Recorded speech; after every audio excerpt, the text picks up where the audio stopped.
મિર્ઝાપર અને Bhuj યુવકોની fraud account કૌભાંડમાં ધરપકડ.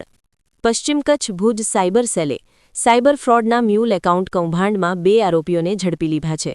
અલગ અલગ બેંકમાં ખાતા ખોલાવી સાયબર ફ્રોડના નાણાં મેળવી ચેક દ્વારા વિથડ્રો તેમજ ઓનલાઈન ટ્રાન્સફર કરી કમિશન લેતા 2 આરોપીઓ વિરુદ્ધ ગુનો દાખલ કરવામાં આવ્યો છે.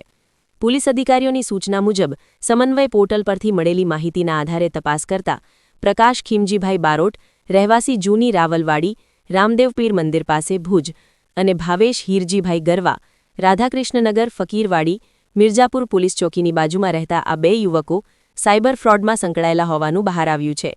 આ બંને આરોપીઓ સામે માનકુવા પોલીસ સ્ટેશનમાં ભારતીય ન્યાય સંહિતા 2023ની કલમ 316(2) અને 318(4) હેઠળ ગુનો નોંધાયો છે. પકડાયેલ બંને આરોપીઓને માનકુવા પોલીસ સ્ટેશન ખાતે સોંપવામાં આવ્યા છે અને આગળની તપાસ ચાલુ છે. પરના સચોટ અને ધારદાર સમાચાર નિહાળવા અમારા digital platform news channel Kutch કાનૂન અને ક્રાઇમ ન્યૂઝને સબસ્ક્રાઇબ અને લાઇક કરો.